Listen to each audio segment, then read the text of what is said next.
Bon, je vais Je pense que je suis prêt, hein. Bonjour à tous, bienvenue à la sixième itération du fameux Je séminaire crois que c'est ça. de catégorie de Montréal. J'ai le plaisir de vous présenter Benjamin Descaines, doctorant au LACIM, pour vous présenter les complexes implicaux. Puis, juste vous avertir, la séance est enregistrée. Merci beaucoup. Merci beaucoup, Ludovic. Content d'avoir cette joie de pouvoir vous présenter quelque chose pour ce séminaire. Et puis, quand il a commencé, quand Ludovic a proposé de commencer à parler de sujets annexes par rapport aux premières présentations, je lui ai tout de suite mentionné que je voulais proposer quelque chose qui permet d'avoir une vision un peu combinatoire de tout ce qu'on fait en termes de catégories. Donc, alors avant de me lancer vraiment dans la présentation, juste petite publicité. Vous avez peut-être déjà vu un mail passer à propos de ça. Donc, en effet, il y a un séminaire qu'on organise, moi, Julien Dalpera et Adrien Segovia, qui sommes tous trois des doctorants de Hugh Thomas. On a eu la chance de pouvoir proposer à des étudiants au baccalauréat de toucher à des programmes qui étaient un petit peu en dehors de ce qu'ils feraient habituellement dans leurs cours et leur proposer même carrément de toucher des choses liées à de la recherche. Et donc, pour fêter un petit peu la fin de ces lectures dirigées pendant toute cette session, on a commencé à organiser des exposés.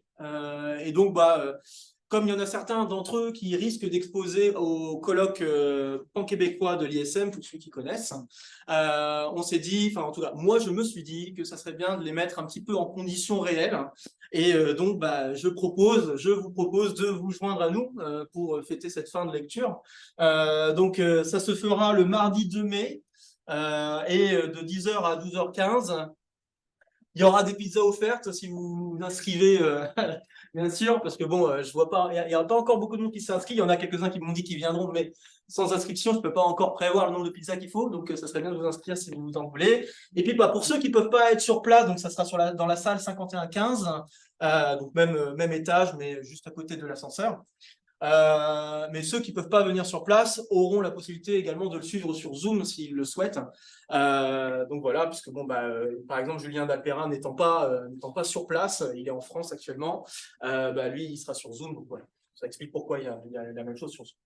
Voilà, donc je me permets de refaire une petite pub, surtout d'autant plus que maintenant, il y a les résumés et les titres de tous les exposés. Donc vous pouvez maintenant voir de quoi il s'agira plus précisément. Donc voilà, n'hésitez pas. Si vous avez plus d'infos, vous pouvez venir me voir à la fin. Ok, alors le sujet d'aujourd'hui, complexe simplicio. Donc je vous propose le plan suivant. On va d'abord commencer par donner les définitions. Donc je préviens aussi de suite, l'exposé a pour but d'être assez introductif. Donc je ne vais pas forcément aller trop loin dans les détails. Je vais y aller quand même parce que il faut comprendre des choses, notamment les calculs d'homologie simpliciale, par exemple. Ça, je pense que c'est important. Donc là, il y aura le détail et des exemples. Je commençais à en dessiner. Donc il y aura des exemples de calculs qu'on va faire ensemble. En troisième partie, je vous parlerai un petit peu aussi de la catégorie simpliciale qu'on peut construire, toujours avec un point de vue un peu plus combinatoire que ça n'a été jusqu'à maintenant, je pense, par rapport aux précédentes exposés. Et puis enfin, j'ouvrirai sur une question de généralisation qu'on appelle donc les CW complexes. Pardon. Donc c'est une généralisation des complexes simpliciaux avec lesquels on peut modéliser beaucoup plus d'objets d'espace topologique. Donc voilà, je vous invite à m'arrêter ou à m'interrompre si vous avez envie de compléter des choses par rapport à ce que je vais raconter.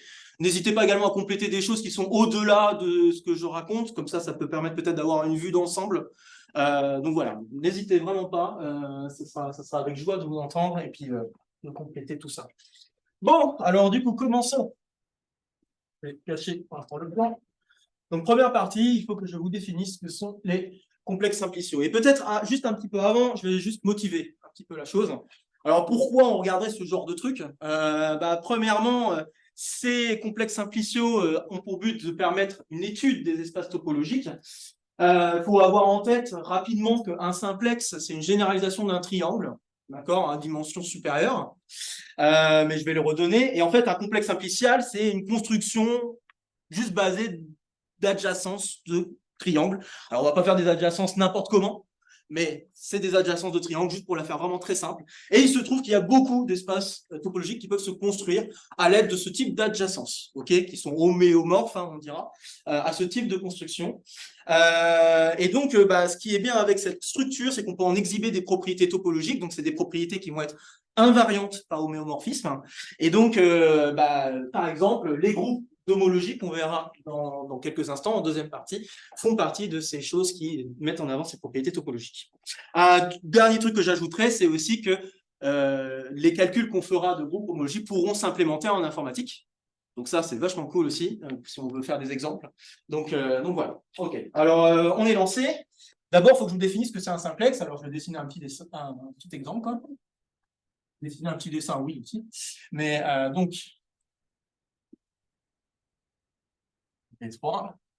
voilà, là, ce que je vais vous dessiner, c'est un simplex de dimension 3. OK. Alors, la définition générale, c'est en fait, on va dire, donc, un simplex d'un espace ambiant Rn. Ça va être tout simplement l'enveloppe convexe formée par donc le plus petit convexe qui contient exactement tous les points de l'ensemble. Donc, ça s'écrit mathématiquement de la manière suivante. On fait une somme des TI, VI. Donc, VI étant les vecteurs en jeu. I allant donc de 1 à petit n. Sachant que le nombre de points n'est pas forcément le nombre correspondant à la dimension. Hein. On peut très bien avoir des triangles de dimension 2 dans un espace de dimension 3. Vous en dessinez tout le temps sur votre feuille. Donc voilà, il n'y a pas d'interdiction là-dessus. Donc les TI sont tous positifs et la somme des TI égale à 1. Donc voilà comment on peut écrire ça mathématiquement la chose. Et on va se donner une petite notation pour ça. On va tout simplement écrire V0 Vn comme ceci, concaténé en un seul mot, ok. On verra que on pourra raffiner ce type de notation en prenant en compte l'orientation qu'on pourrait poser sur les triangles. Je vais y venir, mais pour l'instant, je vais me contenter de cette écriture-là pour définir le simplex, ok. Alors, si je me contente juste de dire ça, il peut y avoir des petits problèmes du style, par exemple, je pourrais très bien dire, ok, j'ai V5 peut-être quelque part, V4 pardon, quelque part par là. OK. Et c'est pas impossible que l'enveloppe convexe puisse être engendrée par un autre ensemble de vecteurs que les vecteurs que j'ai donnés ici. C'est pas impossible. Si vous avez des vecteurs qui n'ont pas une propriété de linéaire indépendance, c'est pas impossible d'avoir ce genre de choses. Donc, je vais restreindre un tout petit peu et ajouter un petit truc en plus sur la définition, c'est que je vais dire que les VI moins V0 forment une famille linéairement indépendante.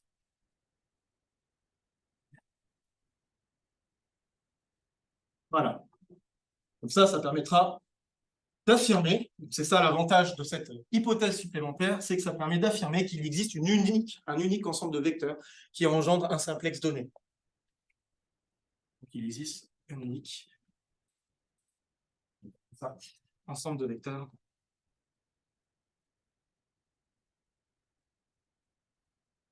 qui engendre un ensemble qui engendre un simplex donné.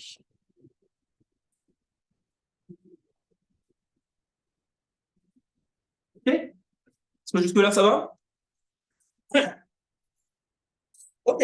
Alors, donc après, on pourra parler de n simplex si je veux un simplex de dimension n. Je ne l'écris pas, je pense que ça devrait aller. Et puis, une première propriété intéressante, que je vais noter ici, c'est que tout sous-ensemble de vecteurs, si je prends un sous-ensemble de vecteurs et que je considère son enveloppe convexe, ça va former un nouveau simplex. Ok. Donc, je vais l'écrire comme ça, tout ensemble. Je pourrais également déposer mes notes sur mon site web si certains d'entre vous voudraient avoir aussi ça sous la main à la fin de l'exposé. Je le dis. Donc, Vn engendre un simplex. Et évidemment, la propriété encore ici n'est pas là pour rien par rapport à cette propriété également. Donc, ces simplex-là, c'est ce qu'on appellera des faces. Donc, si je prends un sous-ensemble, donc là, par exemple, dans le dessin que j'ai dessiné là. Ici, si je prends cette chose-là, donc ça c'est engendré par V0, V1, V2, ben ça c'est une phase de mon simplex. OK? On pourrait dire sous-simplex si vous voulez. Donc face du simplex.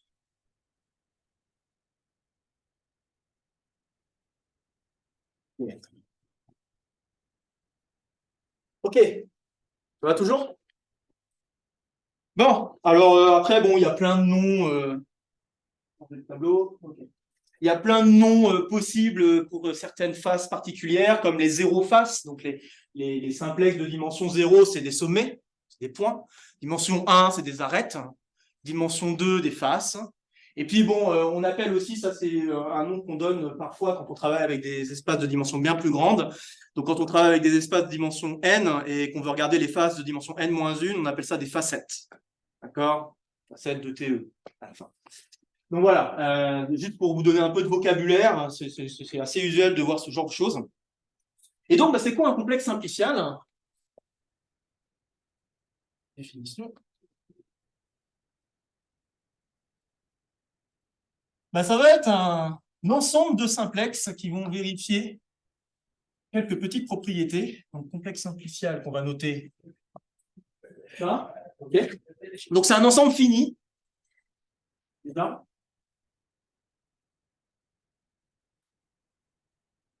De simplexes. Tel que.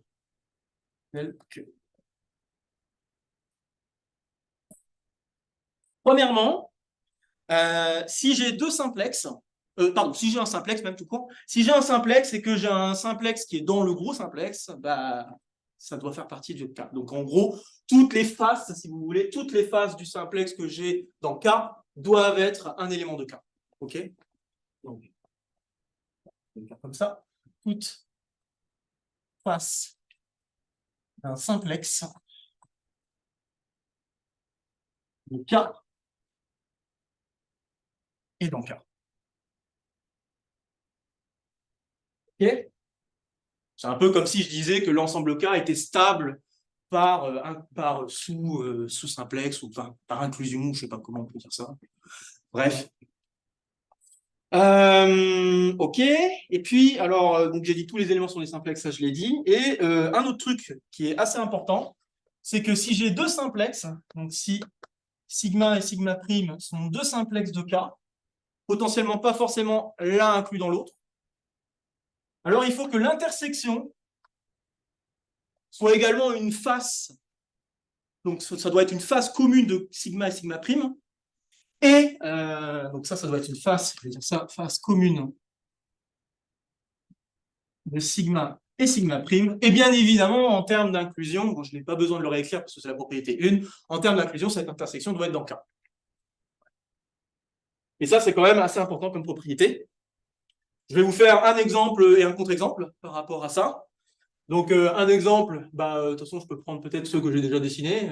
Vous avez un exemple là-haut. Vous avez un autre exemple un peu moins évident, mais tout aussi juste. Juste sans identification, il n'y a absolument rien du tout. Je peux considérer ces deux triangles que je recolle par le côté 1, 3. OK? Bon, bah, si je considère l'ensemble formé par les sommets, donc 0, 1, 2, 3, les arêtes, 0, 1, etc., etc., et les faces, donc 0, 1, 3 et 1, 2, 3, OK? Bah, ça, c'est un complexe simplicial.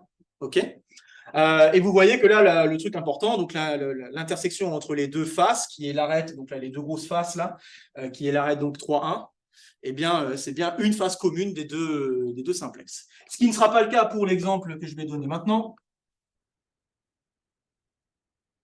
Voilà, donc si vous avez quelque chose comme ça, là, on n'est pas copains avec ce genre de choses. Voilà. Donc là, par exemple, ouais.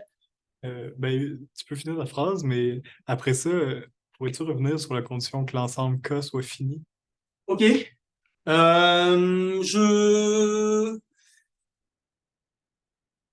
Parce que, par exemple, Ouais, vas-y. Prends par exemple. En Moi, général, je vois beaucoup d'exemples ensemble finis. Donc, c'est pour ça que ben, après, c'est sûr, mais par exemple, tu pourrais t'imaginer que tes triangles sont écrasés sur un seul sommet, genre dans un espace topologique.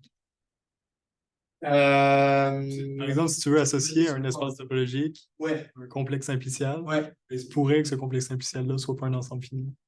Ah oui. Pourrait écraser Ouais, tu pourrais écraser, ouais. Mais tu sais, c'est Ouais. Ça peut être technique alors. Ok, bon, d'accord, ça peut être technique. C'est juste que quand j'ai recherché un peu dans des références, la définition complexe simplicielle, apparemment, le fait que l'ensemble soit fini est important. Par contre, pour CW complexe, non. mais c'est parce que tu peux Mais, faire, je pense que tu peux faire une distinction entre euh, les simplexes qui sont ce qu'on appelle dégénérés puis non dégénérés. ouais, probablement. Souvent, je pense que les cas usuels, c'est les complexes simpliciaux que leurs complexes non dégénérés sont finis. Hmm. Je sais Oui, que probablement, ouais. Je pense que c'est pour ça que. Ok. Ouais. Ouais, on peut probablement assouplir cette condition finie. C'est pas non plus dit tout ça. Ok.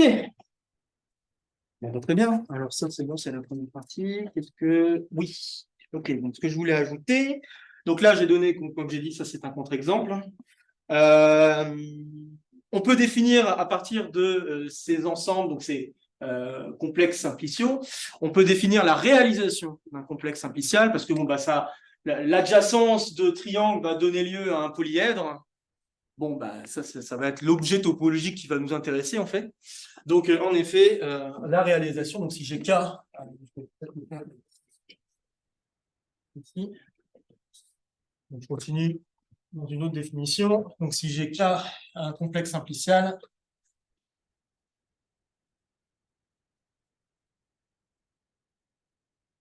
alors on pourra noter K entre, bon, comme si c'était valeur absolue de K, disons, sa réalisation, qui est rien d'autre que le polyèdre défini par K.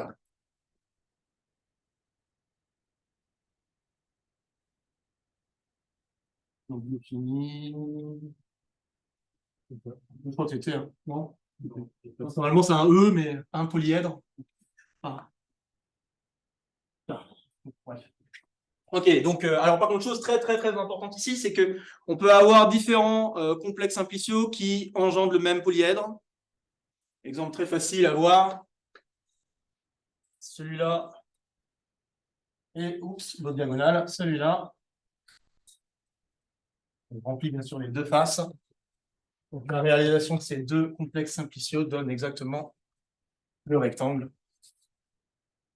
Ok, ouais. Ah oui, j'ai oublié, merci. J'ai oublié de changer la caméra, merci. Donc voilà, donc ces deux rectangles donnent exactement même rectangle. Donc voilà, c'est important d'avoir ça en tête. Bon, alors, ok, là, je vous donne quelques définitions, mais peut-être quelque chose qui va motiver un peu toute cette affaire. Pourquoi, encore une fois, c'est bien de regarder des complexes simpliciaux par rapport à des espaces topologiques. Quel est vraiment le lien profond, enfin, quel type de lien profond on pourrait mettre en avant? Eh bien, un lien profond, c'est notamment sur les surfaces. Donc, toute surface compacte admet une triangulation. Ça. Et donc, triangulation, ça veut dire quoi? Bah, ça veut dire que je peux le réaliser comme un complexe simplicial formé d'O plus des simplexes de dimension 2. Voilà. Ouais. Juste pour être sûr, je comprends la réalisation d'un simplex. Ouais. Lui-même. Oui, ça peut être lui-même. Si c'était juste un triangle, ouais. Ou oui. Ok. C'est pas juste genre la donnée de ses sommets, c'est vraiment comme. Oui, c'est ça. Je prends vraiment juste le. Ouais, c'est ça. en un sens, j'imagine aussi la réalisation, c'est un espace topologique. Parce Ouais. qu'un simplex, un complexe simplicial standard, Oui. c'est pas nécessairement vu comme espace topologique. Non, pas forcément, ouais. C'est vu comme juste une suite de fermetures convexes de points. Oui, on peut le voir comme ça. Oui. Ouais.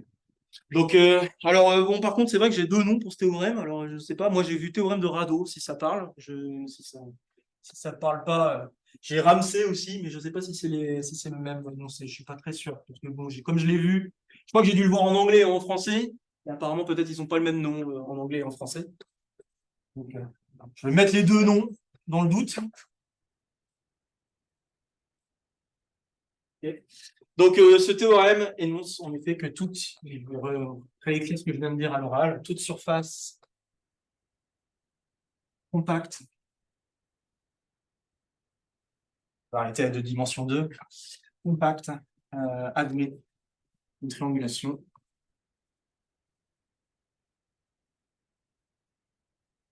Et dire ça, c'est dire exactement que ça peut être une réalisation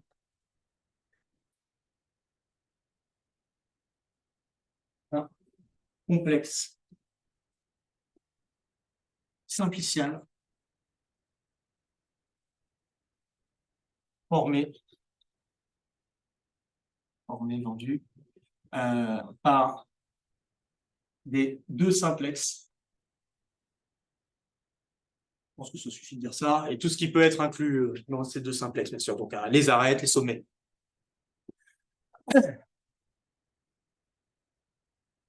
Ok, donc là, j'ai dessiné des exemples plus hauts. Alors, je vais peut-être descendre le tableau là, si ça marche pour tout le monde.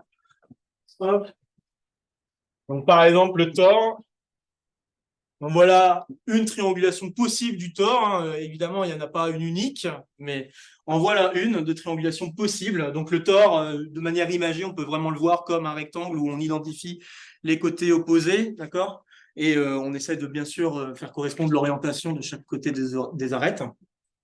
Bon, on peut en effet l'écrire de cette manière-là. Donc, on a ces deux triangles, donc ce rectangle qui va me donner le tore. J'identifie les deux côtés en suivant une certaine orientation. Donc, en fait, c'est pour ça qu'il y a des notations crochet. Ces notations crochet signifient que je vais considérer les simplexes en fonction de leur orientation. Donc là, l'orientation ici que je suis en train de dire, c'est si je vais de 0 vers 1, ça va être identifié à l'arête qui va de 2 vers 3. Okay, c'est comme ça qu'il faut le comprendre. Mais je vais vous expliquer tantôt juste le côté orientation de la chose, parce que ça va être très important pour l'homologie par la suite. Donc voilà, donc ça c'est une réalisation du tore, très bien. J'ai fait un autre dessin, donc j'ai fait le cercle, mais bon, je pense que c'est pas la peine de le remontrer celui-là. Par contre, je voudrais montrer, alors... Pour le temps, on n'inverse pas une des orientations où Je l'ai mal fait. 2, 3. Ah, je l'ai mal fait. Ok, t'as raison. Je vais peut-être revenir 2 secondes. T'as raison. J'ai pas dû réécrire comme je le voulais. Ok, donc du coup, c'est 2, 3 qui est pas bon, c'est ça? 0, 1, c'est 3 tout là. Ok, merci. Ça va être important pour le calcul, donc s'il y a un truc qui va pas. Ok, super. Merci. Hop. Et je voulais donner un exemple un peu moins facile aussi. Le plan projectif. Ça, donc, je prends les deux faces.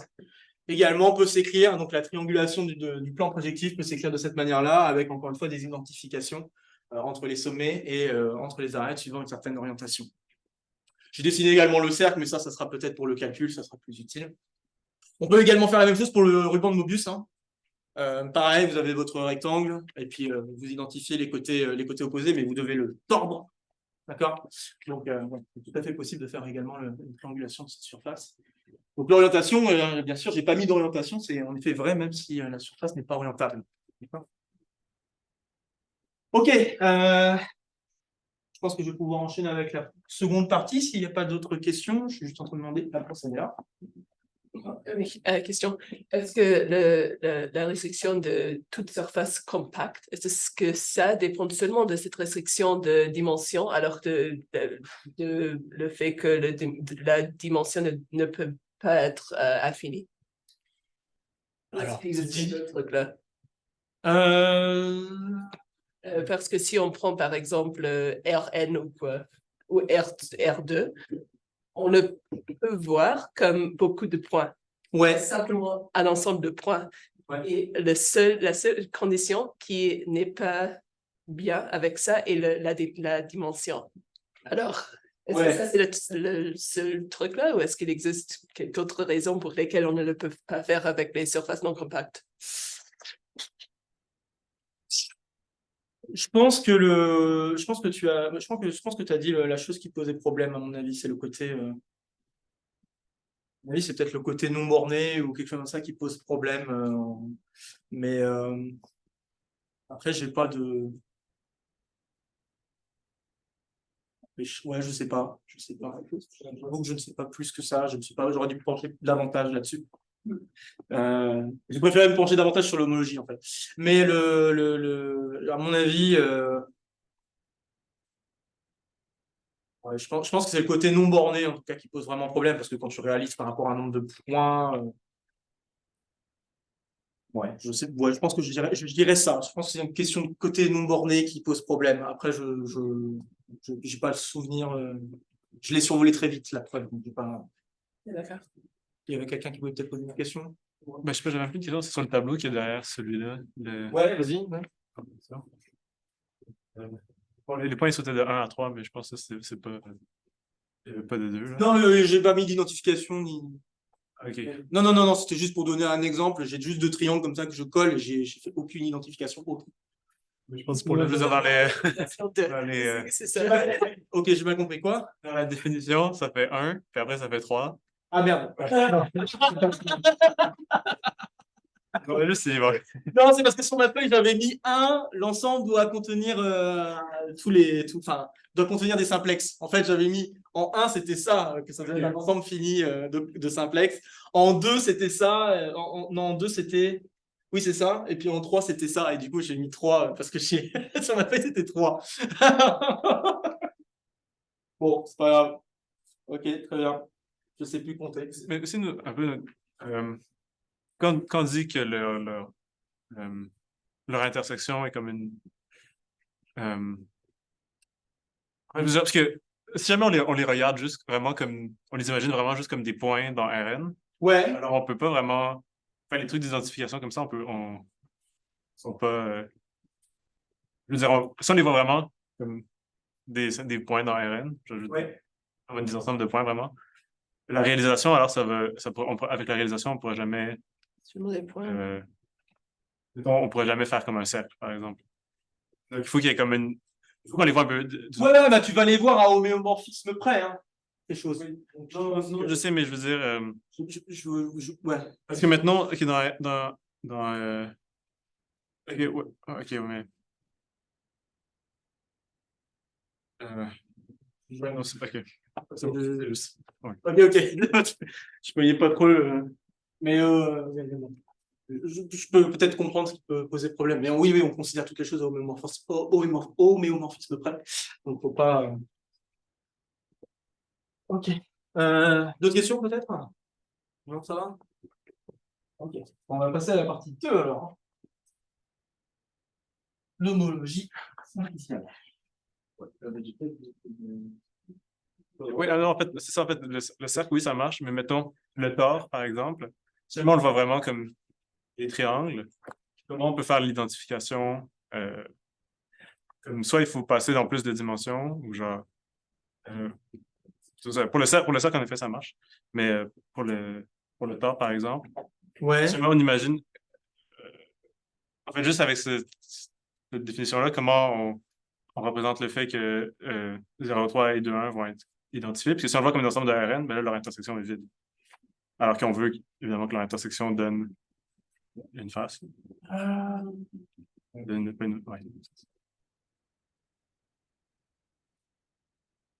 Ouais. Si t'associes, bon, ça dépend qu'est-ce qu'on veut dire par voir le tore comme un complexe simplicial, mais il y a manière d'associer au tore un complexe simplicial dont tous les simplex sont de dimension inférieure ou égale à 2.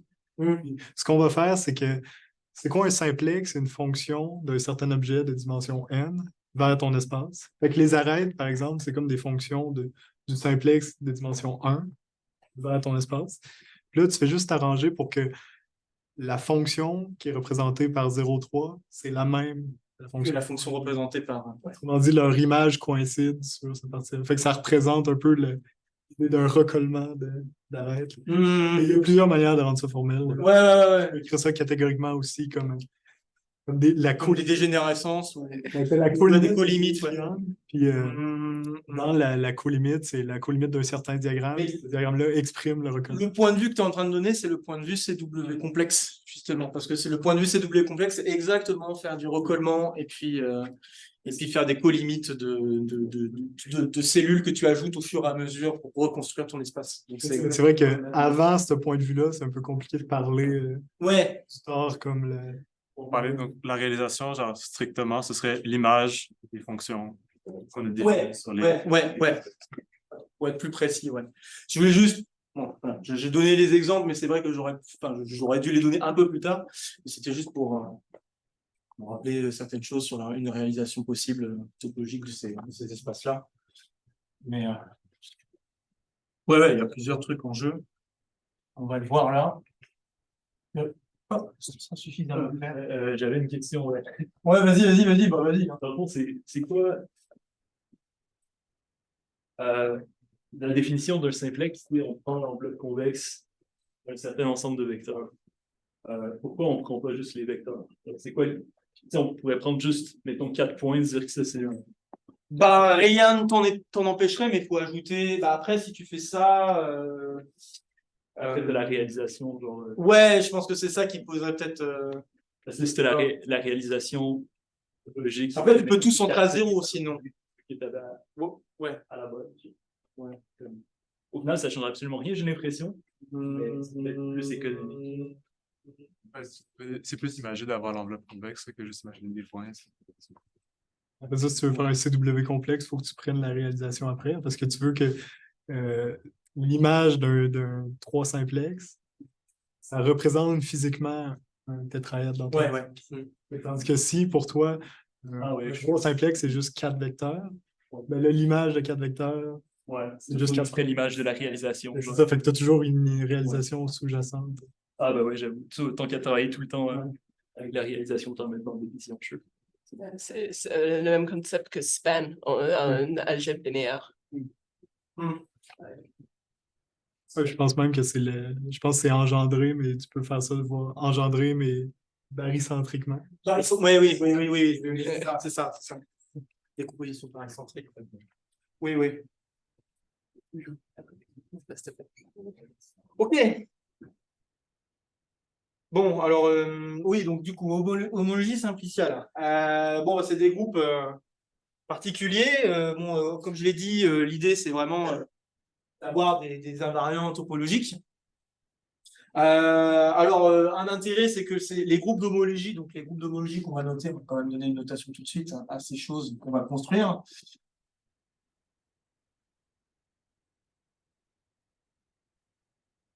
Donc, on va noter 0K, H1K, etc. Ok, bah, ces groupes d'homologie, il se trouve que il y en a un nombre fini de groupes d'homologie dans le cas des simplexes, ou des complexes simpliciaux plutôt.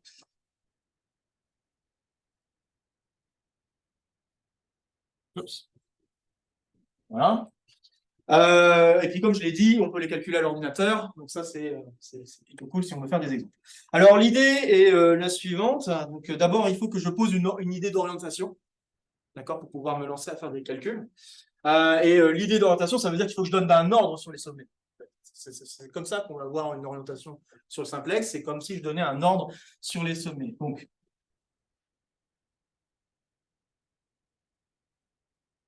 un ordre sur les sommets, on peut très bien se donner un exemple juste pour un. Là, je peux aller de 0 jusqu'à. Alors, j'ai fait quoi? Moi, j'ai fait. Voilà, donc je peux très bien avoir comme ordre cette chose. OK, 1, 2, 3. Alors, les ordres de sommets, bah, j'en ai quand même un grand nombre. C'est de la permutation. Donc, j'en ai n plus 1 factorielle possible. Bon, et puis, bah, on va se restreindre à 2 choix canoniques d'orientation. OK? Et comment je vais faire ça? Bah, je vais identifier des ordres de sommets en disant que 2 ordres vont être équivalents si et seulement si je peux passer de l'un à l'autre via une permutation paire. Donc, une permutation qui a une signature égale à 1 si vous préférez, ou du groupe alterné. Choisissez ce que vous aimez plus dire. Donc, on dira que 2 ordres sont équivalents. Et seulement si. Donc, j'ai écrit une diffère.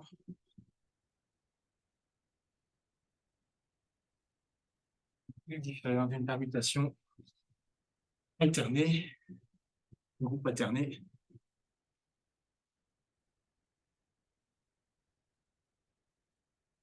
les groupes alternés. Et puis, du coup, ça nous donne deux classes d'équivalence. Ces deux classes d'équivalence seront les orientations. OK? Avec des flèches, c'est toujours du plus petit au plus gros. Ouais, tu peux le voir comme ça. C'est pas obligatoire de le voir comme ça. Tu peux très bien choisir un autre ordre, mais choisir un autre ordre, tu peux donc réindexer pour que les flashs aillent du plus petit au plus grand. Ouais. Je pense que c'est une façon de voir. Je te propose une façon de voir de ces orientations-là. Encore une fois, l'idée, c'est de donner une petite vision combinatoire derrière ça. Donc, donc, ça nous donne deux classes qui nous renvoient à des orientations. OK? Bon, alors maintenant qu'on va devoir parler de complexe orienté, il faut que je change un tout petit peu la notation, puisque jusqu'ici, j'ai juste donné V0, Vn en disant c'est un simplex, mais on n'a pas donné une idée d'ordre ou quoi que ce soit. Là, je vais noter, c'est pour ça que j'ai noté avec des crochets. Donc, on notera avec des crochets le simplex orienté. Alors après, on a une définition de P-chaîne. Va être importante. Je peux effacer, c'est bon? Je pense que oui. Il va bien. Non, il ne veut pas. Bon. Je vais essayer l'autre. Ouais, je vais essayer l'autre. Je sais pas, ça rentre. Ouais, l'autre, il est plus gentil. Il est plus gentil. Il fonctionne presque jamais. Ou alors, il faut appuyer avec le pouce. Donc, P-chaîne. Bon, alors P-chaîne, on peut le définir comme des fonctions qui vont d'un simplex vers l'ensemble des entiers. Bon, alors moi, je vais vous proposer quand même une autre façon de le voir. En fait, une P-chaîne, on pourrait le voir comme une combinaison Z linéaire des faces de dimension P. Si vous voyez comme ça va être tout à fait équivalent que de voir exactement des fonctions qui ont une certaine propriété, qui notamment, par exemple, si on change l'orientation, ça implique d'amener un moins. Okay. Donc, je vais le voir, donc un P-chaîne, je vais le voir comme une combinaison formelle donnée par des faces de dimension P. Donc, ça va être des P-faces. Donc, ça va être des P-faces. Après, ça peut être donné par un simplex plus grand. Hein, donc, ça peut être donné par un simplex plus grand. Avec ces sigma dans Z. OK? Voyez-le formellement, et mettre un moins, ça signifie qu'on change l'orientation. Ouais, c'est simple que ça. Ouais, je n'ai même pas besoin de l'écrire. Je l'ai écrit, mais je pense que je n'ai pas besoin d'écrire, ça doit être assez clair. Donc après, avec ces P-chaînes, on peut donner une. Donc là, en ayant l'idée de faire des combinaisons linéaires, etc., additionner donc des P-chaînes semble quelque chose qu'on pourrait faire assez gentiment avec cette idée formelle. Et tout ça, ça me donne donc une structure de groupe. Okay. Donc avec l'addition, ou potentiellement additionner encore une fois formellement, ça me donne une structure de groupe.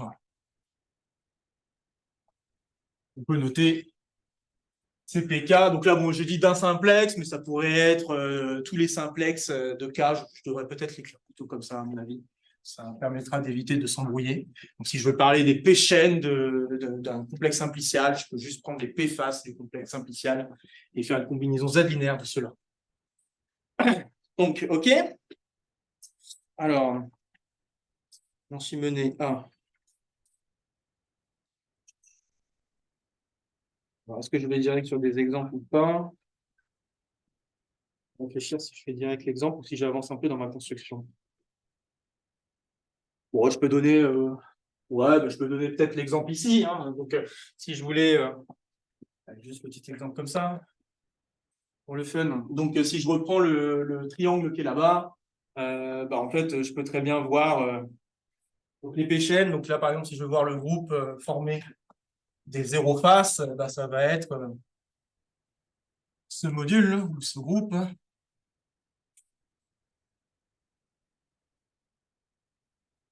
Voilà, engendré par tous les sommets. OK. Et puis, je fais la même chose pour les autres. Vous aurez compris. Je vous donne juste un exemple pour que vous voyez comment ça marche. Bon, alors, une fois que j'ai ça, Le problème, c'est que cette structure de groupe, hein, alors bon, oui, je devrais peut-être dire tout de suite un truc, c'est que comme c'est des P-faces d'un ensemble, d'un complexe simplicial, pardon, bon, bah, si je prends P qui correspondrait à une dimension trop grande par rapport à mon ensemble, c'est pour ça que l'ensemble fini peut avoir son importance. Donc voilà, si j'ai un ensemble fini, bah, du coup, je peux pas aller au-delà d'une certaine dimension, et si je vais pas au-delà d'une certaine dimension, bah, passer cette dimension, tous ces groupes-là sont nuls. Okay, ce qui revient un peu à dire que ça va être lié au fait que le nombre de groupes d'homologie est fini. Ok. Mais le problème, c'est que donc ces groupes-là, ils dépendent de la structure du complexe simplicial. On aimerait bien quelque chose qui ne dépend pas trop de ça. Et bah, pour faire ça, bah, on va étudier les bords. Donc,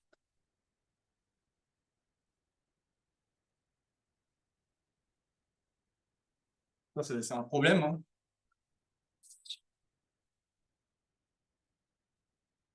La structure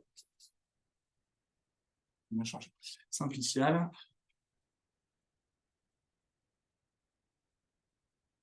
Et donc, pour remédier à ça, étude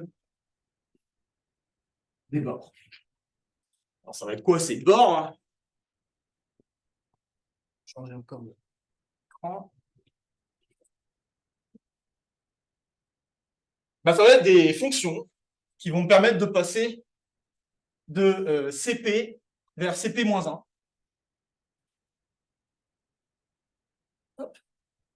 Et pas n'importe comment, en fait, je vais jouer avec les faces de dimension inférieure au simplex que j'ai sous la main. Okay, donc, plus précisément, si j'ai V0, pas de virgule, Vn, un simplex, en Vp, je peux mettre un simplex de dimension P, on peut définir donc l'opération dérompée comme étant la chose suivante. Je vais faire une somme alternée de toutes les faces que je peux avoir et en prenant compte bien sûr de l'orientation. Donc qu'est-ce qui va se passer précisément? C'est que je vais faire une somme, donc, comme j'ai dit, alternée. Et ce que je vais faire, c'est que bah, pour prendre les faces de toutes les faces donc, de mon simplex, ce que je vais faire, c'est que je vais essayer de préserver l'orientation et je vais supprimer à chaque fois un sommet. Donc là, la notation ici, c'est pour signifier que j'enlève un VI dans le calcul. OK? Je fais donc cette somme sur tous les sommets présents. Donc voilà. Et cette opération, je l'étends de manière Z linéaire à CP. D'accord? Donc ça va me donner. Donc on peut étendre par Z linéarité pour avoir une fonction, une opération qui va permettre de passer de CP vers CP-1. OK? Ça joue un peu le rôle d'une espèce de différentiel, si vous voulez. On peut le comprendre comme ça. Et cette différentielle, on pourra la composer. Rien ne nous empêche de faire CP puis CP-1. D'ailleurs, si on fait ça, enfin, dérompé, pardon, et dérompé-1. D'ailleurs, si on fait cette composition, ça donnera 0. Ça, c'est une propriété assez intéressante de ces opérations. Donc, si je fais dérompé-1, rond, dérompé, ça donnera 0. Et ça met encore un petit peu l'accent sur le côté différentiel, le côté chaîne de complexe aussi, si ça parle. Parce qu'en fait, c'est pour ainsi dire ça. On est en train de mettre en place quelque chose qui va nous ramener à une chaîne de complexe. Qu'est-ce que j'ajoute? Alors, bah, ce qu'on va appeler cycle et bords, parce que pour l'instant, je n'ai pas encore défini ce que c'était exactement cycle et bords. Bah, en fait, ça va être d'un côté l'idée de voir l'image de l'application dérompée, et puis de l'autre côté, regarder le noyau de dérompé.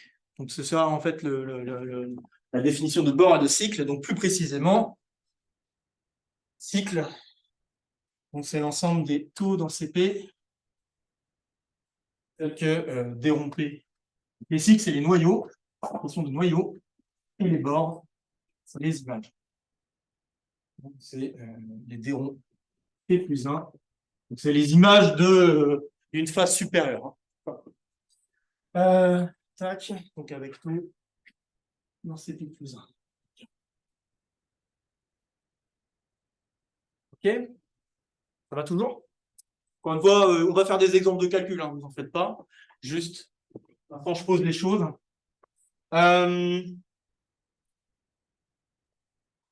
Qu'est-ce que je peux ajouter d'autre? Bah oui, là, maintenant, je vais donner la définition de HP. Donc, bah, la définition des groupes d'homologie. Alors, juste pour simplifier les notations, ou en tout cas donner des notations à ces objets, parce que bon, je ne vais pas m'amuser à les écrire 107 fois. Je vais noter celui-là, donc ZP de K, et puis celui-là, BP de K. Je note Z parce que j'ai déjà utilisé C, hein, sinon j'aurais mis C.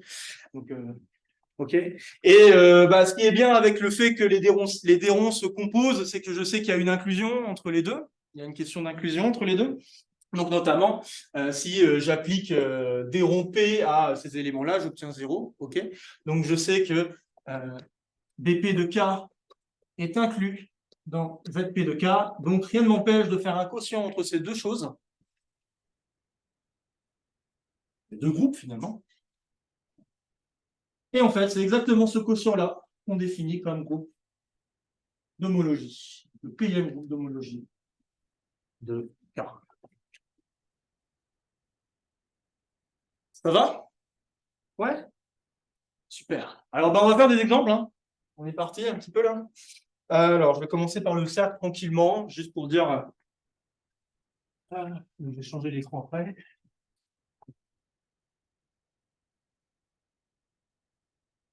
Il va bien. Non, un coup c'est l'un, un coup c'est l'autre. Oh. Allez, s'il te plaît. Ah, voilà. Ok. Bon, alors le cercle. Bon, alors, bah, ce que je vais faire, c'est que je vais carrément vous dessiner la chaîne en fait qui se cache derrière. Donc la chaîne, c'est-à-dire la suite des compositions partant d'un CP le plus haut vers C0. On va faire carrément ça. Donc pour le cercle, bah, on n'a aucun élément de dimension 3. Je vais me permettre quand même de commencer par C3 parce que bah, comme il faut regarder une question d'image et de noyau, je pense que c'est bien de démarrer juste à la dimension supérieure, celle qui est trop grande par rapport à qu'on est en train de regarder. Donc on a ça. Ensuite, voilà, on n'a qu'une seule face. OK. Donc là, bah, on choisit l'orientation de cette face. Hein, donc ça va me donner, par exemple, celle-ci. OK. J'aurais pu choisir l'autre orientation, mais l'autre orientation, c'est l'opposé de l'orientation que j'ai choisie. Donc, ensuite, et à chaque fois, j'imagine l'opération des rondes qui va lier les uns avec les autres. Donc, C1 de K, ça va être les arêtes. Hein. 0, 1, 1, 2, et puis 2, 0 ou 0, 2, peu importe. 2, 0, 2, 0. Par contre, je crois que je peux peut-être l'enlever, celui-là. Je vais me poser la question 2 secondes. Non, je ne peux pas l'enlever, celui-là. Non, non, non, non. En termes de Z-linéarité, ils sont... Non, non, non. C'est par l'opération qu'il va y avoir des simplifications, mais pour l'instant, il n'y en a pas. Hop. C'est quand je vais appliquer des rondes que du coup, il va y avoir une question de 0, moins 2, etc., qui va me donner 0. En fait, il y a un truc comme ça qui va se produire. Et puis, C0 de K, c'est tous les sommets, hein, on a compris.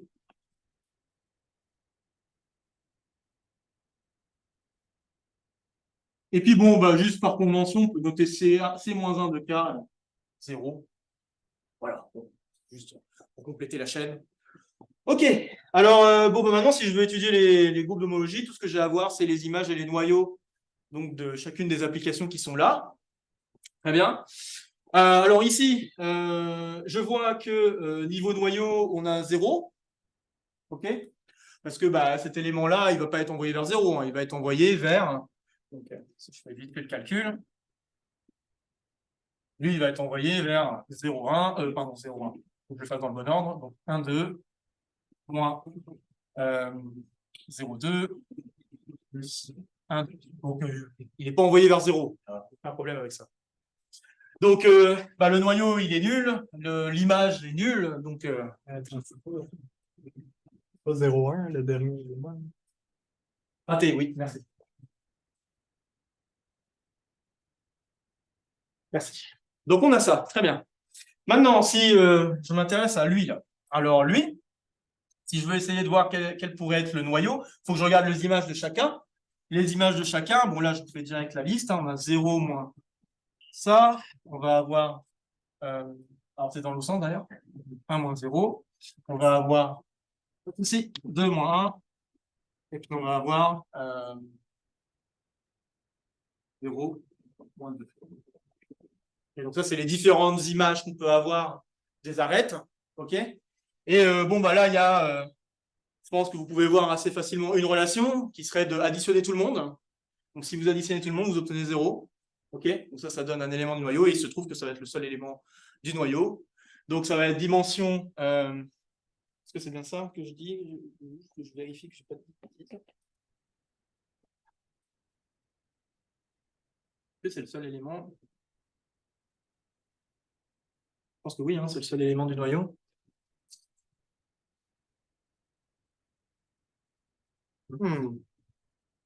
J'ai fait une bêtise de calcul là. Ah oui, bah, je sais quelle est la bêtise de calcul que j'ai faite. Ok, je ne devais pas prendre l'intérieur. Bon, tant pis, c'est pas grave, j'ai pris l'intérieur.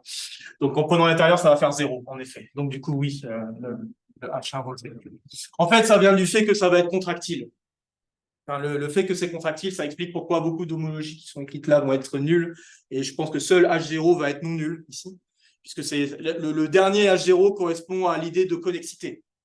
Donc voilà.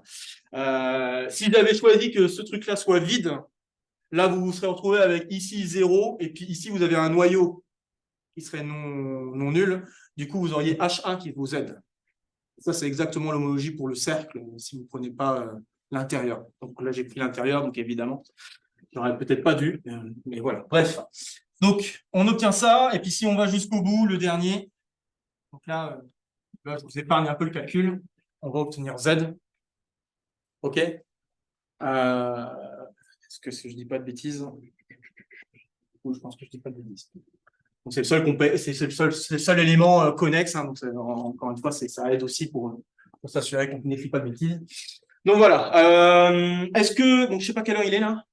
J'ai dû faire l'heure là parce que c'est pour ça que j'ai vu quelqu'un partir. 54. Il est 54. OK.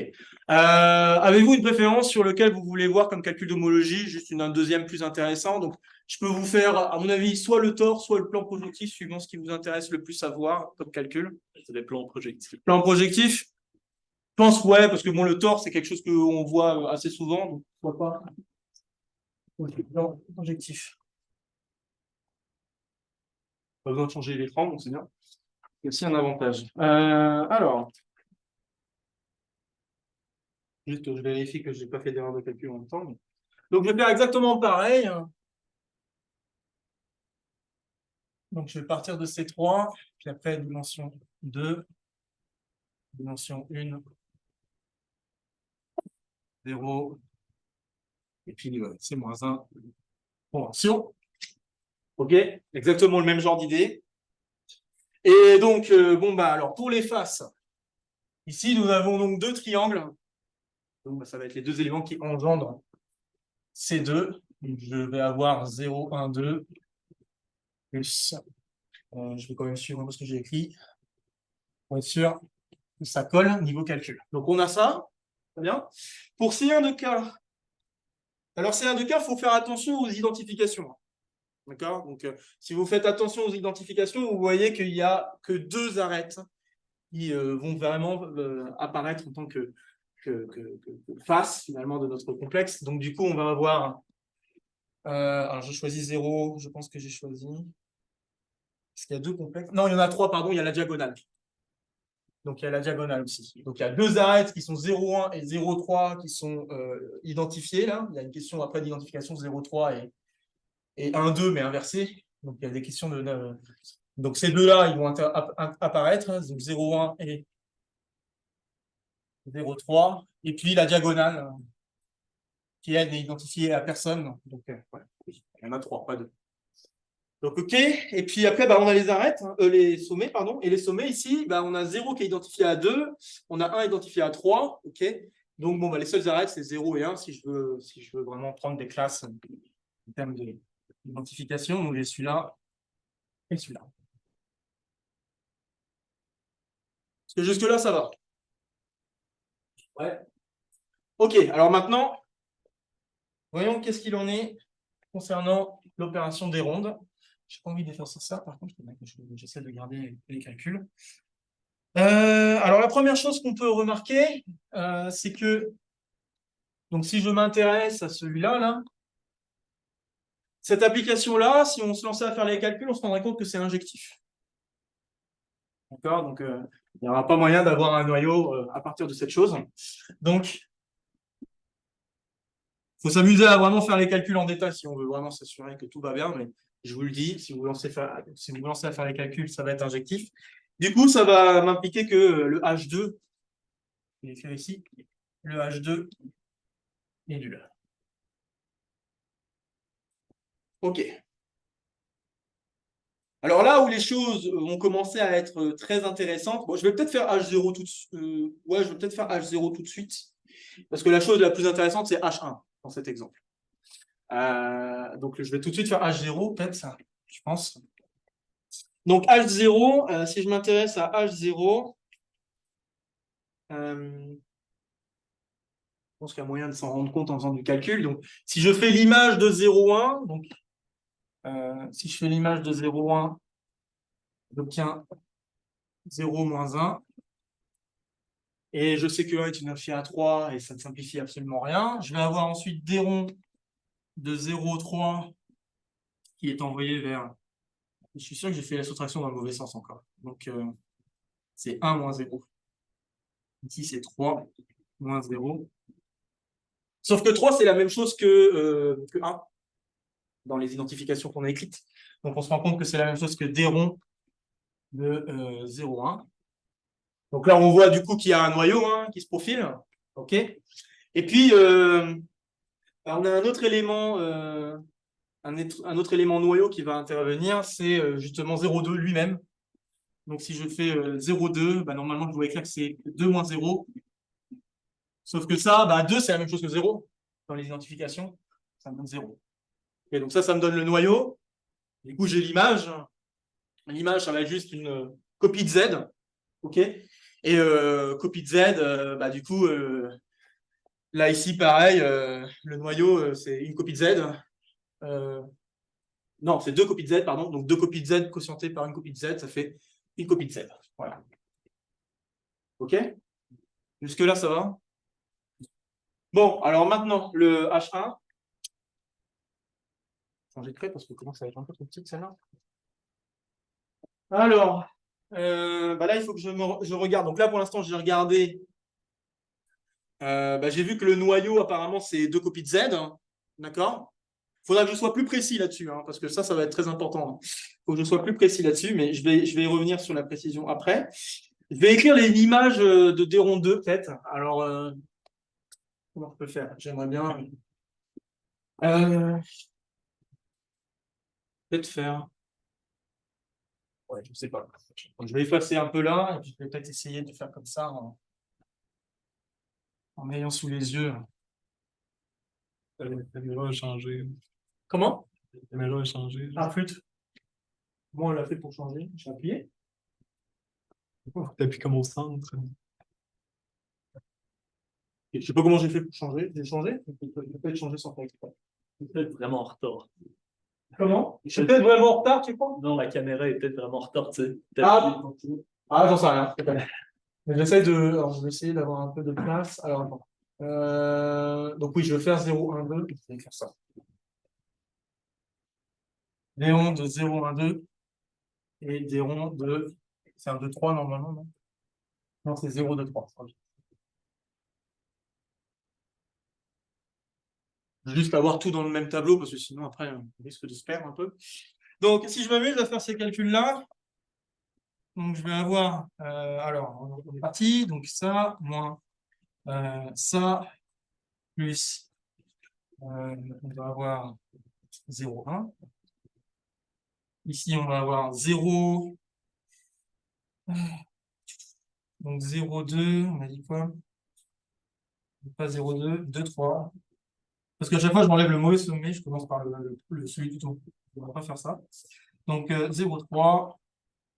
Ensuite, 0, 2. Voilà. Alors, si je regarde ces deux éléments, je vous avais dit que Déron 2, normalement, est injectif. Donc, s'il est injectif, ça veut dire que les deux éléments que j'ai là engendre l'image. Et il n'y a pas une relation qui permet de passer de l'un à l'autre, d'accord? Donc ça, c'est ce qui engendre l'image. Je peux faire des petites simplifications si je voulais, mais alors je vais le faire même d'ailleurs, parce qu'il y a quand même des petites simplifications qu'on peut voir.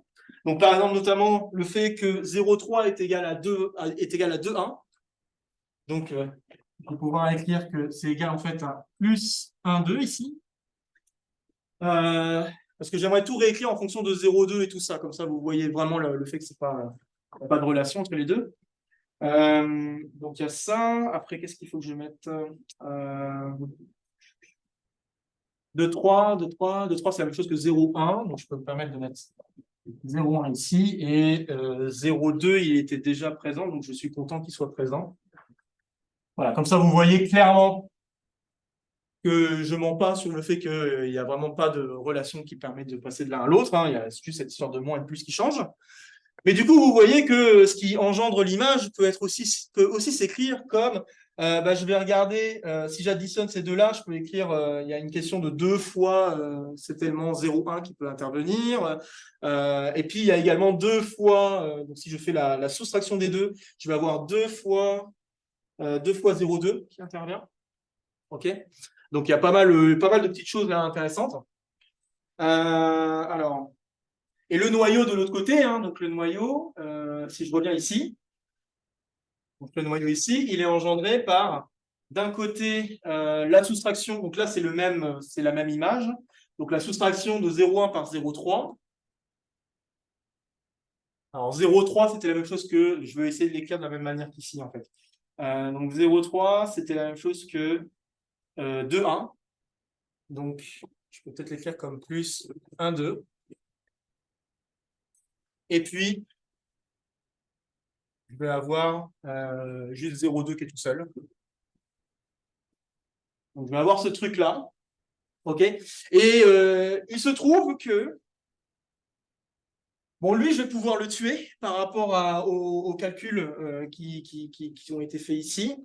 Alors, on n'arrive pas à le... Bon, le truc le plus important surtout, c'est que, en fait, là, le Z2 va pas pouvoir... Bon, ce Z-là va pas pouvoir tuer entièrement le 0,2 parce que ici, dans cette chose-là, il y a une copie de 2 fois 0,2 qui intervient. OK? Et ici, on part de 0,2 tout court, donc on a un truc qui ne va pas se tuer totalement. Par contre, 0,1, 1,2 va être tué totalement. Donc le quotient, alors je me permets d'aller un peu plus vite, mais c'est parce que j'ai plus le... J'aimerais me souvenir de détails exacts, mais en tout cas, le truc, c'est que normalement, l'homologie qu'on devrait trouver là, c'est Z sur 2Z, exactement à cause de cette question d'avoir ce 0,2 ici qui n'est pas tué entièrement, parce qu'il y a 2 fois 0,2 qu'on peut atteindre par combinaison, juste en additionnant en soustrayant les deux. Mais on ne peut pas atteindre 0,2 tout court. Par contre, alors je ne me souviens plus de comment ça se passe pour 0,1 plus 1,2. C'est juste ça qui pour le moment, je ne m'en souviens plus. Mais bon, bref. Normalement, celui-ci est tué. Voilà. Donc voilà. Alors après, alors là, il est fini, je pense. Ouais, ok, il est fini. Donc après, c'est comme vous voulez. Je peux vous donner 2-3 mots juste sur la caractéristique de l'air au carré, qui est liée à tout ce calcul. Ou si vous préférez, je peux dire 2-3 mots sur catégorie simpliciale. Voilà. Bon, après, c'est comme vous voulez. C'est parce que juste dans 2 semaines, je peux pas exposer, donc je peux pas continuer malheureusement l'exposé que je suis en train de faire là, mais je peux continuer encore un petit peu pour ceux qui veulent. J'ai vu des catégories simpliciales. Catégorie simpliciale. Ok, ben on va faire ça alors.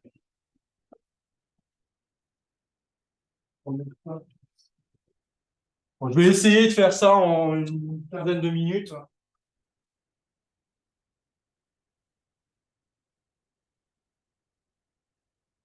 On essaiera de pas trop déborder. Voyons catégorie simplicielle.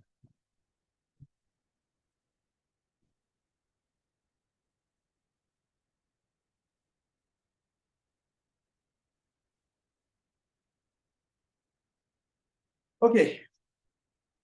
Alors, catégorie simplicielle, en fait, toute l'idée combinatoire de se dire, ok, j'ai un simplex, puis après, à partir de ce simplex, je prends toutes les faces et tout ça, on peut réussir à l'encoder en disant, bah, en fait, les faces, c'est comme si je prenais un ensemble. Ensemble, bon, disons, on va pas s'embêter, un ensemble d'entiers, 0 jusqu'à n, qui correspondrait au sommet, si je prends un sous-ensemble de ça, ça caractérise une face. Ok. Prendre un sous-ensemble, c'est un peu comme si je faisais un morphisme qui va du simplex entier vers la face en question. Bon, bah, en gros, l'idée de la catégorie, c'est exactement encoder ça. Encoder l'idée qu'un simplex, c'est un ensemble entier. Puis ensuite dire, bah, les morphismes, l'idée de prendre une face, c'est exactement comme si je faisais un morphisme entre les simplexes, quoi. OK? Donc, je vais l'écrire, hein, comme ça, on va être tous OK là-dessus. Donc, en fait, la catégorie simplicielle qu'on note delta, hein, delta comme évidemment simplex. Les objets de delta, ça va être tout simplement les ensembles. Alors, bien sûr, je ne vais pas prendre n'importe quel type d'ensemble. Je ne vais pas m'amuser à... Ce que je vais faire, c'est que je vais totalement les ordonner. Donc, comme je vous ai dit, je voulais prendre les entiers. C'est pas pour rien. C'est pour que je puisse avoir un ordre, un peu comme si j'avais mis une orientation. Un peu le même genre d'idée. OK? Donc, c'est des ensembles totalement ordonnés. Donc, 0 jusqu'à n, qu'on pourra plus simplement écrire ceci. Et puis, bah, les morphismes. Comme je vous ai dit, il y a une question d'inclusion, puis on pourrait faire une opération inverse, qui serait une espèce de projection d'une face dans un simplex. OK? Bah, cela, ça peut être encodé, donc là, on peut l'encoder juste de manière générale comme ça, en disant, bah, je vais faire des fonctions donc, qui vont de l'ensemble n vers l'ensemble m, et je vais juste demander à ce que ces fonctions, puisque étant donné que là, je me restreins à prendre 0n, etc., donc je ne m'amuse pas à faire... comment dire, je ne m'amuse pas à prendre n'importe quel sous-ensemble. Hein, je me restreins à prendre juste 0n. Donc, grosso modo, c'est comme si je voyais toutes mes faces ou tous mes simplexes, quitte à échanger les labels. C'est vraiment le... OK? Donc, bon, vraiment, je le vois comme ça. Et si je le vois comme ça, bah, on peut voir des fonctions de ce type qui doivent être croissants au sens large. Au sens large.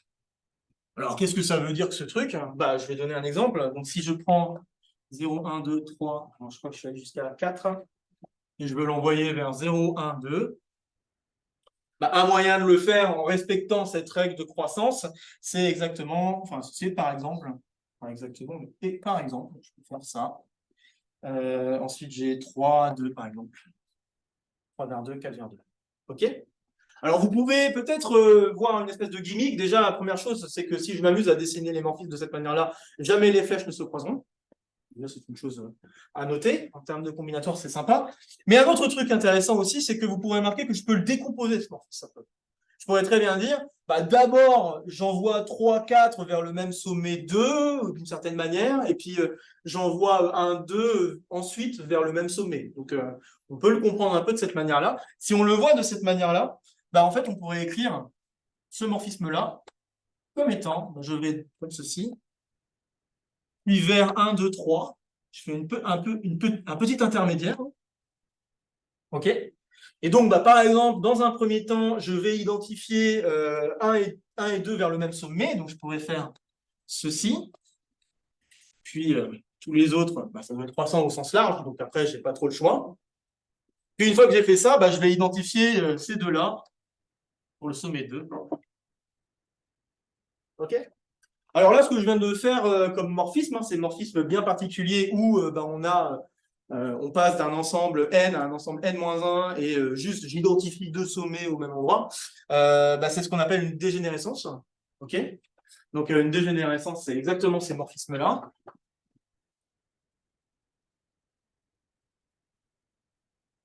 Notation de ces morphismes, ça dépend totalement. Moi, je crois que j'ai mis sigma, mais je ne sais pas si c'est la notation standard. Donc celle-là, c'est sigma 1, 4.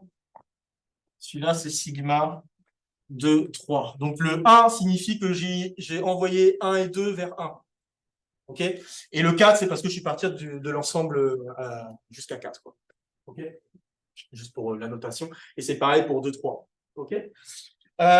Donc voilà. Et puis, je peux faire la même chose dans l'autre sens. Alors, je ne vais pas faire le dessin, mais je peux faire la même chose dans l'autre sens. C'est-à-dire, je peux très bien faire une injection d'un ensemble 1 de n-1 vers n. croissante, mais juste je vais oublier un des sommets, je vais éviter un des sommets I, d'accord? Donc c'est pareil, c'est ce qu'on appelle des cofaces. Alors oui, c'est vrai, pardon, c'est une question de dualité, c'est des codégénérescences, je devrais dire, pas dégénérescences. Et les cofaces, c'est dans l'autre sens. OK? Dans la notation, l'indice nous dit c'est quel nombre qui reçoit 2 flèches, puis il va tout le temps en avoir juste un. Ouais. Est-ce que tu Non. peux...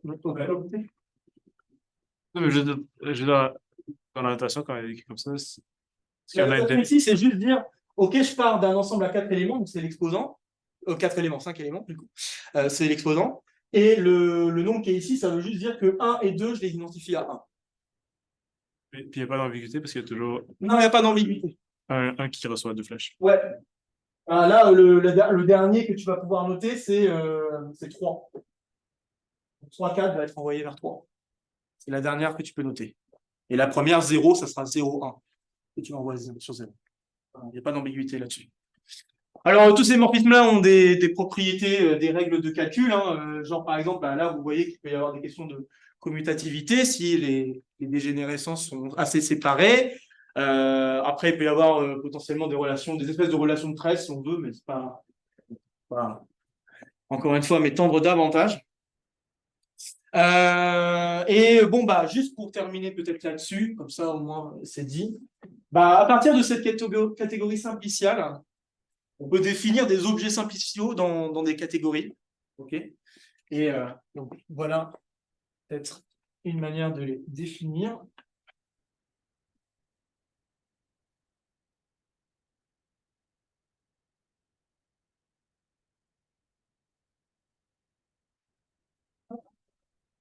Un objet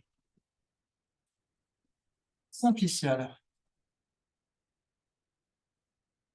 Une catégorie.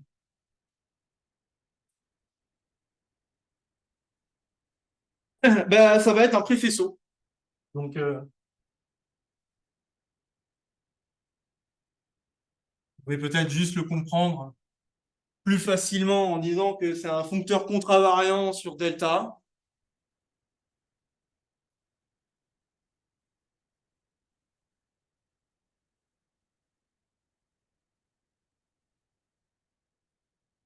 OK? Vous pouvez le voir comme ça, à valeur dans C.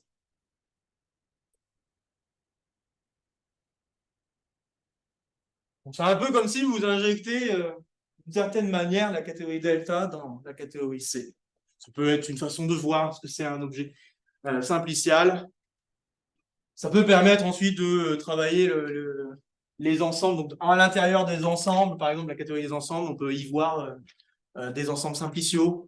Ça peut être une façon de les introduire, etc., etc. Voilà, je pense que je peux m'arrêter là-dessus. Donc, je dirais juste une dernière phrase, c'est que oui, on peut généraliser ce côté catégorie simpliciale avec ces questions de CW complexes, où là, on a vraiment le droit de, comme tu disais tout à l'heure, Ludovic, on a vraiment le droit de faire des recollements entre les cellules et on construit des CW complexes en faisant des recollements d'abord de 0 cellules, puis de 1 cellule sur les 0 cellules, puis de 2 cellules, etc. Rien n'empêche d'avoir un nombre infini de cellules, ce qui est la différence avec les simplexes, etc. Puis ça encode beaucoup plus d'espace topologique que juste les complexes simpliciaux. Mais juste voir les complexes simpliciaux avant permet de mieux anticiper ces structures. Donc, voilà, je peux m'arrêter là. Oui, merci. J'ai une question, genre, c'est quoi une bonne définition justement de croissant au sens large? Est-ce que tu legit de dire c'est une composition de dégénérescence ou quelque chose là? Ouais, n'importe quelle fonction comme ça peut s'écrire, c'est vrai que je ne l'ai pas dit, mais n'importe quelle fonction croissant au sens large peut s'écrire comme composition de codégénérescence si tu vas dans le sens décroissant, donc n plus grand que m. Ou genre ah, ok, je viens de comprendre pourquoi c'est court. Ok, ouais, parce que là, du coup, Ouais, il y a un truc. Il y a un petit truc là, mais enfin bon. Voilà. Ah ouais. Mais y a-tu, c'est subtil. s'il y a une définition différente, genre plus legit, genre? Probablement, ça, c'est une catégorie des catégories des ordinaux finis. Ouais. Puis, Aussi. les fonctions croissantes au centre de l'R, c'est des morphismes d'ordinaux finis. Fait que c'est des fonctions faiblement croissantes. Autrement dit, I plus petit ou égal à J entraîne que f de I plus petit ou égal à f de J. Puis ça, un peu, il y a un théorème qui se cache derrière, c'est que deux classes de morphismes d'ordinaux finis qui sont particulièrement importantes. Les morphismes qui sont injectifs, de I dans I plus 1. Les morphismes qui sont surjectifs, de I plus 1 dans I. Puis, ces fonctions-là, c'est les seuls morphismes d'ordinaux surjectifs. Ici, de sigma 4, 1, c'est un des 5, je pense, un des 4 de l'ordinal 4, l'ordinal 4 vers l'ordinal 3. Les surjectifs. Puis après ça, tu peux prouver par cet argument-là que chaque fonction se décompose comme une composition de morphismes d'ordinaux surjectifs décomposé avec un morphisme d'ordinaux injectif. Un morphisme d'ordinaux surjectif, c'est une composition de sigma. Un morphisme d'ordinaux injectif, c'est une composition de delta. Puis quand tu fais un préfaisceau à valeur là-dessus, ben, toutes ces fonctions-là, tu vas les envoyer sur des inclusions de face. Toutes les fonctions injectives, tu vas les envoyer vers des applications de base. Ah ouais, mais ça répond à ma prochaine question. J'ai demandé pourquoi c'était contravariant. Ouais. Mais tu sais, ça ramène un peu à. Mais je pense que la prochaine fois, ce qu'on pourrait voir, ça serait le cas particulièrement important où est-ce qu'on prend C de la catégorie des ensembles. Ouais. En général, si C est un topos, je pense, puisque delta est petite, ben, la catégorie des objets simpliciaux dans C va être un topos aussi. Mais en particulier, si on prend C comme étant un ensemble, ça nous permet d'appliquer le lemme de Hilda dans des constructions particulières. Par exemple, une description explicite du classificateur de sous-objets. Ça, il y a des trucs combinatoires vraiment nice. Fait que pour la prochaine fois, je pensais qu'on pourrait servir des ensembles simpliciaux pour faire une introduction aux extensions de Cannes. Parce que la réalisation géométrique, c'est un cas particulier d'extension de Cannes. Ce serait vraiment cool. On peut voir ça comme ça. Ça ferait un beau lien avec tout ça.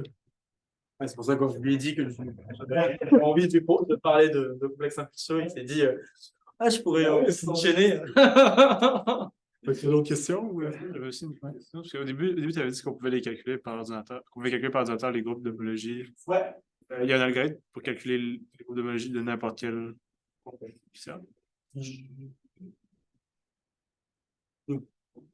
Après, ça dépend comment tu l'encodes, mais je pense que oui. À mon avis, déjà sur Sage, il va y avoir des choses qui peuvent te permettre de faire des calculs. Après, ça dépend comment tu l'encodes, quoi. À mon avis, c'est juste une question de ça. Mais sinon, c'est.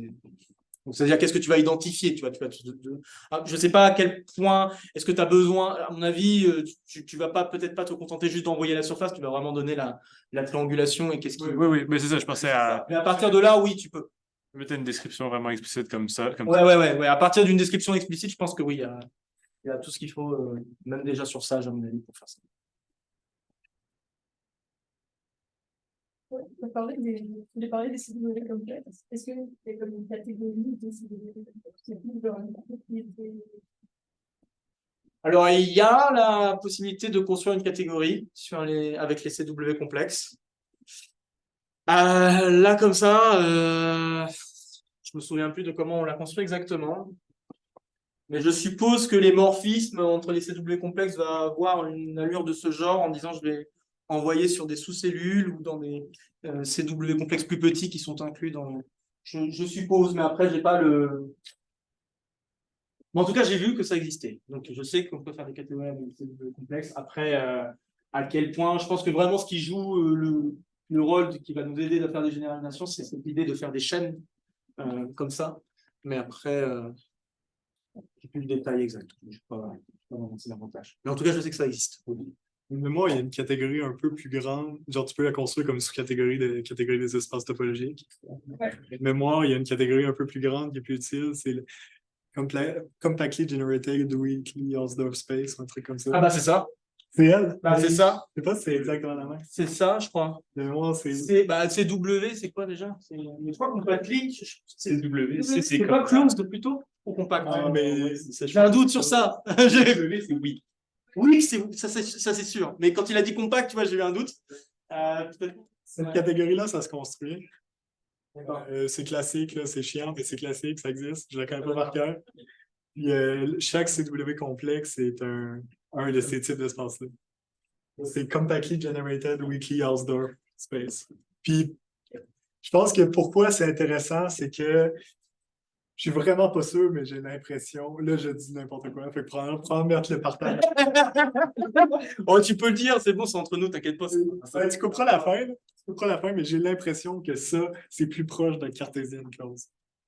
Parce que tu peux considérer l'espace des morphismes en deux espaces topologiques de ce type-là. Ça a la même propriété.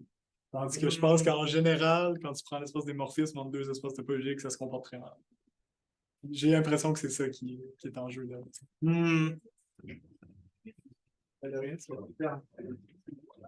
Bon, voilà. Ben, merci.